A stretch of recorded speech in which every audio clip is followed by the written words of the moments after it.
Hi everyone, thanks for being with me. I attempted to do a live feed earlier on to Facebook and to YouTube. For whatever reason, it's not going through to Facebook now, so I'm just doing a YouTube video. I deleted the other one because it was shit, which is what I do, because if I record a video, I can then mess around with it, change it, and so forth. And if it's okay, then I put it up after doing some editing. But if I do a live one, you get what you get. And my attempt to do it before failed miserably, so and now I can't get onto Facebook. So whatever the problem is, I don't know. I'm going ahead anyway because I changed the topic. So what I learned was that if I have a range of topics that I need to talk about or that I want to talk about, and I don't feel emotionally invested in them, then they go to shit. And that's exactly what happened about half an hour or so ago when I attempted to do that. So now I'm just doing one to YouTube. And what I do want to say to you, though, is that if you are watching me on YouTube, I ask you to subscribe, ring the bell, do what you need to do. I'm trying to get to 10,000 subscribers by the end of the year. It doesn't cost you anything to subscribe to my channel, zero. So do so. And really what I'd like people to do is I'd like you to have a discussion with me about the things that you think are important, because clearly some of the things that you think are important, I also think are important. Some of the things that you disagree with me on are fine. There's some people who've got some great arguments about the things that you might disagree, and I like to hear them because sometimes they make sense, sometimes they don't. But my whole stick has been, as a social worker, to listen to people, hear what they have to say. One of my greatest criticisms from my family is that I'm more interested in what people think than I am expressing my own views, because you know, the ideas that you have, even though they may be different to mine, they do inform me about where the general thinking is in relation to certain issues.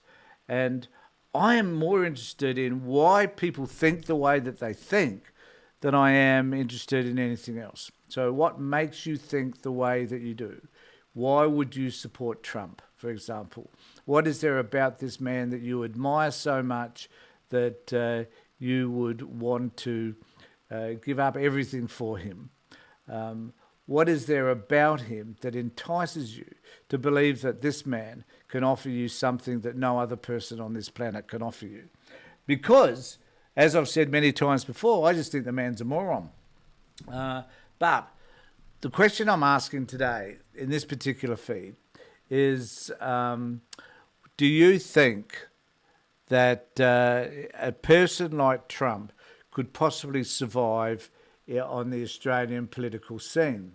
Now, my view is that Australian politics is just so different from the United States. And it really irritates me that continually in the US, all we hear about is that they're exceptional, they're the greatest country on earth, they have the greatest military, they have the greatest economy, they are great people, all that bullshit, which simply to some extent is not true. Sure, I'll be the first to agree they have the largest military, closely followed by China, I hasten to add. Do they have the greatest economy? Well, you know, if you combine the rest of the world against the United States, no, they don't. Do they have the best political system?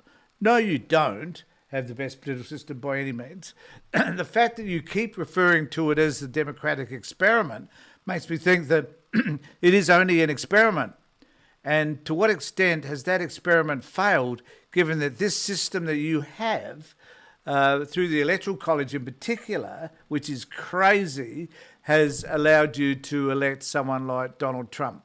It blows me away that you have an electorate who, or the populace, I should say, who basically are disengaged with politics, who are incredibly, I believe, ill-informed. But I need to say that in Australia, we're just as ill-informed. So it's not a criticism, specifically. It's an observation, but it also is the fact here in Australia as well. But my question is, could someone like Trump exist in this country? We've never had a Trump-like character in major politics. We've had people that think like Trump, One Nation, Clive Palmer in particular at the moment, and I'll talk a little bit more about him in a second. But we've always had somebody who represents the extreme right. And it has been, and they have never been able to gather enough popularity to be able to establish themselves as a political party that could gain power. Just hasn't happened, probably will never happen, hopefully. Because mostly our political parties are moderate, whether you're Labor or Liberal, that there's elements in both parties that lean either to the left or to the right. And certainly, I guess, Malcolm Turnbull's been the example where within the Liberal Party we've had a politician who leaned further to the left. Liberals didn't like him, so they kicked him out. Regardless of Donald Trump's post, which says that the people kicked him out, they didn't, the political party did. And, you know, we've had our Paul Keatings, we've had our Bob Hawkes, and then we've had Tony Abbott, and we've had Scott Morrison. So we've had people who we can disagree with greatly, who are not necessarily good people, who are on the right of politics. But none of them has ever been able to take this sort of extreme right-wing conspiracy theorist mandate to, well, not mandate, but banner or baton to the people. No one has ever been able to do that. And I suspect that that it is unlikely that it will ever happen in this country, primarily because Australia is an extremely diverse country. And I think that is often ignored, I guess, in terms of how our electorate will choose to vote. So we have a lot of people that have come from war-torn countries. They know what right-wing politics is all about. They themselves are immigrants, so any attack on immigrants is an attack on a major portion of our country that we abolished, unfortunately, fortunately we abolished in 1965 or thereabouts, the White Australia policy, terrible policy, should never have had it. We've certainly done what we can in order to acknowledge First Nations people. We've done what we can to improve the conditions of First Nation people. A lot of us, including myself and progressives, have accepted that this country was colonised and that we've treated First Nations people extremely poorly. And yet there's still been a movement on the right in order to get away with, or to abolish Welcome to Country and to abolish some of the services that are provided to Aboriginal people. So there have been those movements, there have been those ripplings, if you like.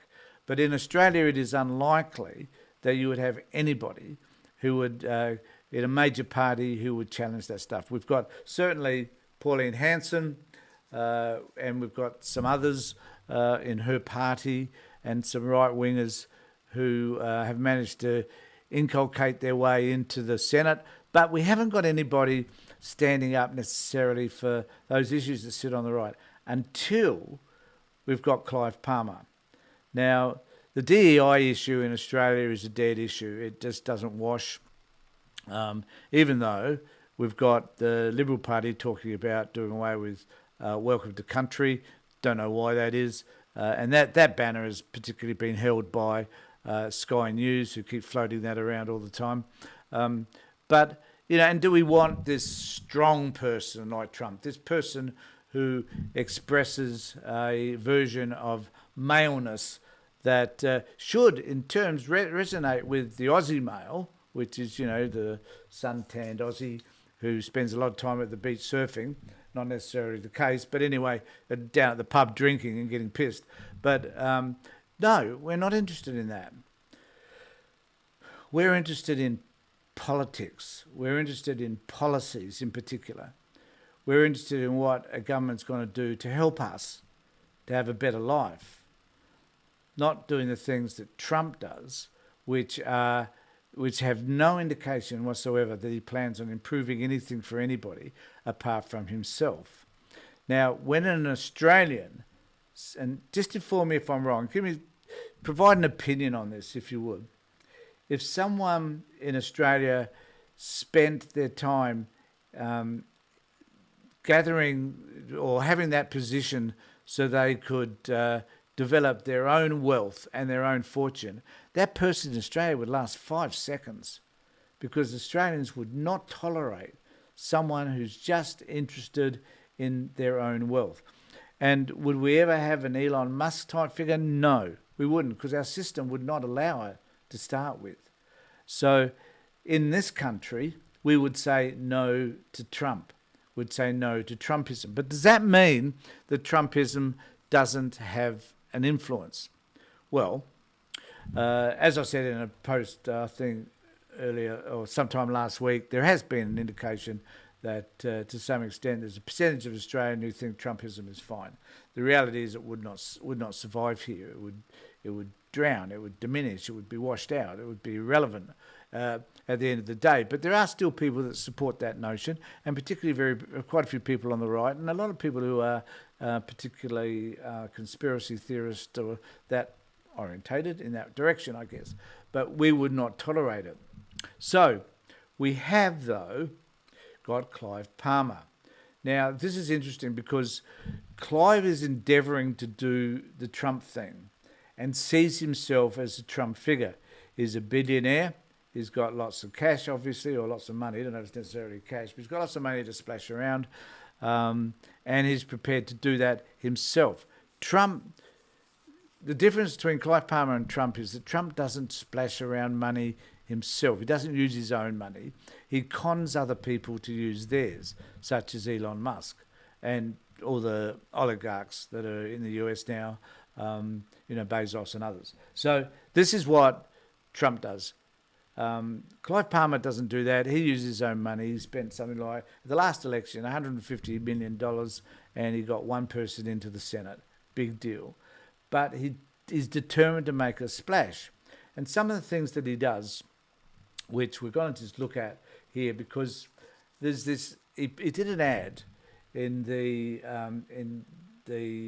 Newcastle Herald, and I think some other newspapers as well, and which was promoting his party and talking about what he believed was community values. Now, let's remember these are his values, but the Newcastle Herald objected to what he was saying because it didn't fit with their values. And one of these issues was about welcome to country, and it was about transgender people. And the paper took exception to this. So the Newcastle Herald has apologised for publishing a front page ad from Clive Palmer's new Trump, so trumpet of patriots. How friggin' American can you get? And why would that even resonate in Australia when you're using something that's so American? Because to some extent, we aren't all that pro-American, and particularly these days in terms of what's happening with regard to tariffs and the way they're treating Australia. No, we're not pro-American. So it says here, you can apologise for publishing a front page ad from Clive Palmer's new Trump Patriots Party, which says there are only two genders. As journalists at The Age say, they are furious. The Melbourne newspaper has apparently accepted the same ad for publication. And that was The Age, I think. Yeah. In the past week, The Age has published Palmer's anti-immigration and anti-welcome to country advertisements, which have also appeared in News Corp publication. Of course, they're going to appear in News Corp because it's Murdoch, but the fact that they're The Age, which is not a Murdoch publication, is interesting in itself. On Friday, the front page of The Age carried an ad that read, "We don't need to be welcome to our own country." Well, I'm not going to have a debate with you about the relevance of all of that right now, but it is a debate worth having. The publisher of the Newcastle Herald, Australian Community Media, removed the ad from the digital edition on Tuesday and apologised, telling readers the ad did not meet its values as a company. ACM and the Herald apologised unreservedly to our readers the transgender community and to the Newcastle community more broadly for any hurt and distress caused by the publication of the advertisement. Now, the primary issue around this is that the newspaper recognised that a conversation around transgender in particular, but also getting rid of country, is not a debate that the newspaper wants to be a party to. And so you think, well, if someone's paying for an ad, then, so be it. It's just an ad. But this is a newspaper that has integrity because it's Fairfax, not Murdoch. And I think that's the difference. That in a Murdoch press, they have decided that they are going to stick to, in the Fairfax press, they've decided they're going to stick to their values, which are not necessarily that of Murdoch and News Corp. So they have made a stand. And more people, more newspapers, more media need to make a similar stand. So it's an indication to me, I think, that someone like Clive Palmer is pushing shit uphill in order to be able to gain any sort of traction in relation to his political movement. And the fact that he's named it, given it a name which sounds Trumpian, it's got Trump in it, for Christ's sake, and the word patriot. We don't use that word in Australia. We don't use Trump in reference to any political movement at all. So the fact that he's done that, and he sees that as an avenue by which he could gain some political traction, displays to me what an ignorant idiot this particular man is, because Trumpism does not work in Australia. We will not tolerate it one iota. So let me know what you think in the section below. And also, it doesn't cost you anything, but subscribe to my channel. I want to get to 10,000 subscribers by the end of the year. So please help me with regard to that. I'd really appreciate it. But put some comments below. Put some comments below to let me know what you think about whether Australia could ever have a Trump or a Trump-like politician, e.g. Clive Palmer. Let me know what you think. In the meantime, take care, look after yourselves, and more importantly, be safe.